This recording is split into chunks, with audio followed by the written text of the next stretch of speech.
everybody, thanks a lot for joining me today. In this video, I want to tell you about some of my most used makeup products over about the past month or so. A couple of these go maybe a little beyond that, but they're things that I really haven't talked much about, if at all, on my channel. There are some other things that would fall into this most used category, like maybe certain eyeliners or eye primers or mascaras, but when certain things like that are so regularly repeated, I wonder if it even bears repeating in a monthly favorites feature. But in the week or so leading up to this video, I thought, okay, a Best in Beauty video is coming up.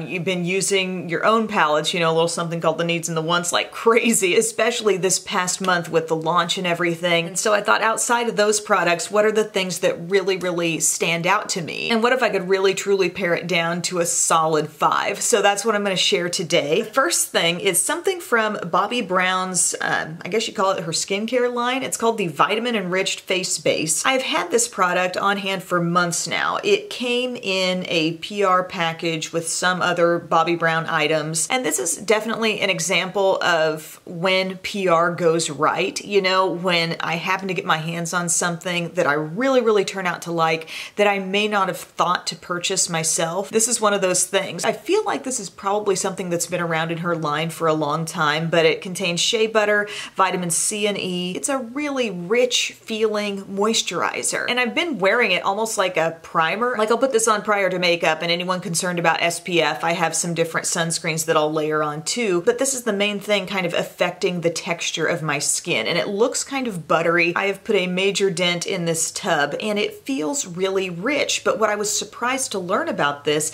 is that it is oil-free, and I don't know that I own a lot of things that are oil-free, but yet have this nice, like, ultra hydrating texture. And for example, when I was doing that video where I tried on a bunch of different foundation sticks all in one video, I was putting this on in between. I felt it almost like plumped up my skin. It gave my skin a good drink, even though I was constantly removing something. It was like, okay, now I'll put back the nourishment with this product. And I don't want to lay out too many like, this is only for this kind of skin type, not this skin type, because I don't really know what it feels like to be a super duper oily skin type. But what I can tell you is that this suits my normal skin very well. It's turned into just this excellent way to prep the skin, and sometimes I'll go in with different priming type things on top, but this has really remained a constant. Now, my next thing I want to talk about, I've been very impressed by this thing, and I got it at the same time I got my Maybelline Superstay foundation stick, which that thing didn't work so well for me, and I sort of started to associate it with this, and I'm like, no, they're two separate things. Let's see how this goes on its own. It's called the Master Blur Stick,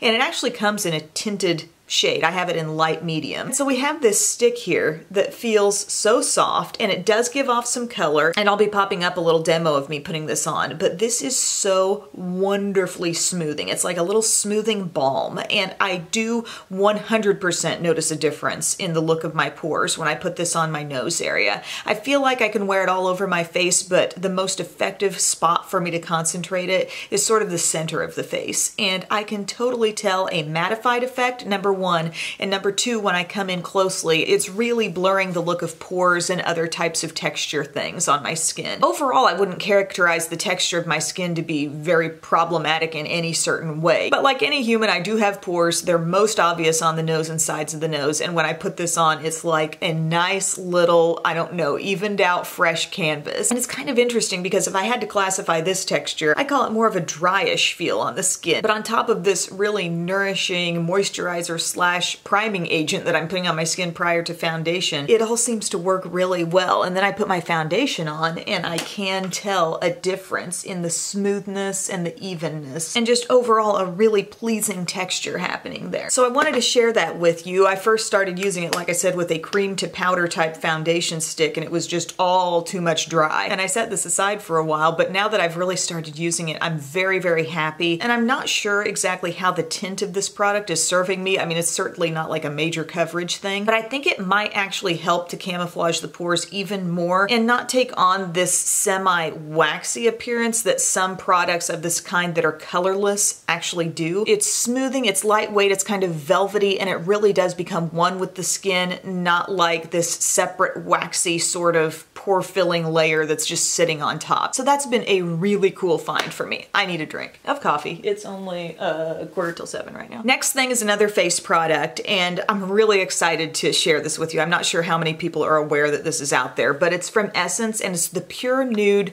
Sunlighter, okay? Pure Nude Highlighter is a thing that I have talked about quite a bit on my channel. I feel like it is the ultimate subtle highlight. As far as powders go, you know, if you've been with my channel for a while, you've heard me mention this. It's just the most natural, subtle little sheen on the skin. It does not exaggerate texture whatsoever. It's really, really beautiful. But the Sunlighter has a little bit more depth to it, just a hair more depth, and a little more of a goldeny vibe. Just as you look at them in the pan, can you tell how they have like a similar level of intensity but just a little different tone from one another? And something we have to remind ourselves when we see a swatch, now picture that sheared out even more from that point onto the skin. Swatches really don't accurately represent a cheap product because it's going to be buffed into the skin, and I've got this on and it is ever so lightweight and beautiful, and I feel like it's maybe slightly more intense than the regular Essence Pure Nude, and I really love it. But it is noticeably more golden. The blush that I also have on my cheeks today is from my Needs palette, so something a little bit peachy, a little bit warm as well.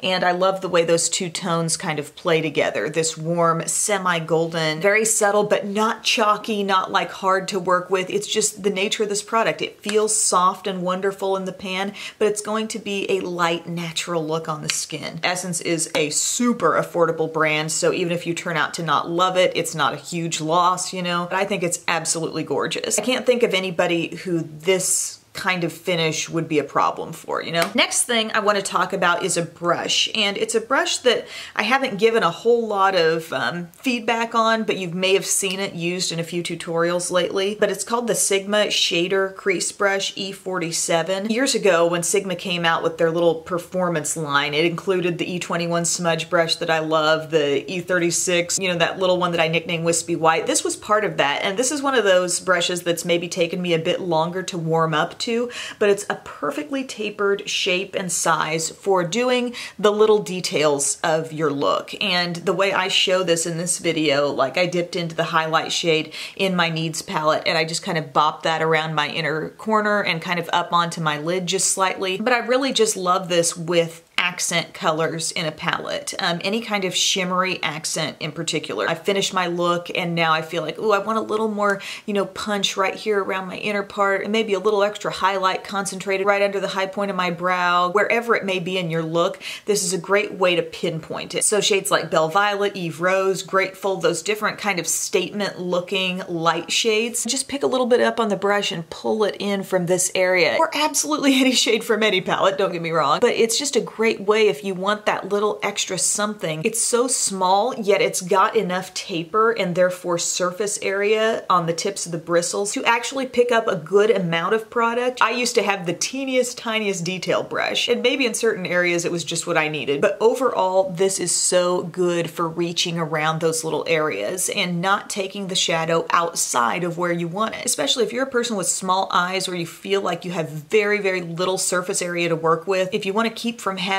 muddy looks or keep from having looks where you feel like, the shadows just, I can't keep them straight, everything's kind of just meshing into one, you need to make sure you're working with small enough brushes, I think, to give you the control that you need. And so this is great for just confining certain shades to certain places. Some people might even like this in the outer corner or crease, but you see the little pinch at the top of the ferrule? That makes it just a little bit on the flattened outside, and that's why I love it for actually laying something down either around the inner corner, tear duct, or up onto the lid. It's just not the kind of brush you're gonna find all the time in different, you know, inexpensive sets or something like that. So I really like to point out when I find a good, unique brush. The last thing that I want to talk about is an awesome lip product. And sometimes in videos like this where I'm sharing a favorite, a certain product may stand out to me that I've used over and over again, like as a gloss, or something that I feel like I've used over and over again on top of a multitude of lip colors. Well, last month, for example, it was Celeste from the Buxom line. I'm like, this gloss, it's so good. It can work so nicely on top of all kinds of colors and just bring this next dimension shine and sheen, and I loved it. Well, this month I feel like I'm sharing something that's been a real consistent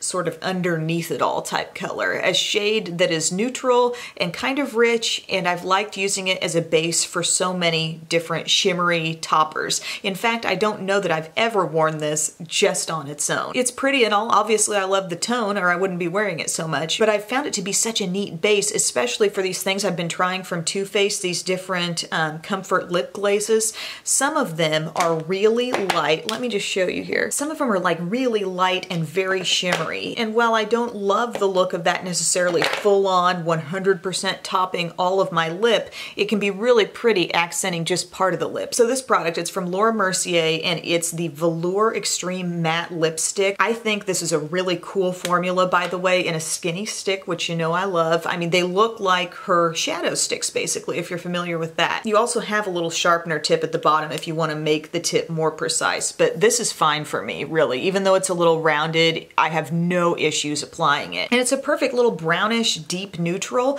although it's not too warm, and I think that's why I feel like I can wear it with so many different looks that I might be doing on my eyes or whatever, and then pop something shimmery on top of it, and it's like, yes, I've got this full-colored, wonderful, long-wearing base to my look that I can kind of accent and give my lips more dimension with something shimmery. So like today, I put the Too Faced Show Me Your Coconuts. Gotta love the naming there, and I just popped that kind of on the center of the lower lip and upper lip. I'm just really drawn to do that with this shade, but I love how the color intensity shows up so full on. Even though this is a matte lip color, I'm not pressing hard, it's not dragging across my skin. This name, Velour Extreme Matte Lipstick. Yes, that naming makes sense to me with the texture of this product. And the shade, again, it's like a deep, rich neutral with a little bit of rosiness in it, a little bit of brown. It's like a dark, dusty rose almost. And again, not too warm. Not that I wouldn't occasionally put on a warm brown lip color, but for the purposes of working with a lot of different lip toppers and a lot of different eye looks that I do, this works so nicely. I have not rounded up a dupe for that yet in my collection because I know it is Laura Mercier. I could probably dig up a drugstore alternative, I just haven't found it yet. But I own a lot of lip products, and whenever I'm coming back to a certain one repeatedly, I feel like that's really saying something. So those are my 5 guys: the Vitamin Enriched Face Base from Bobbi Brown, the Master Blur Stick from Maybelline, my Essence Pure Nude Sunlighter,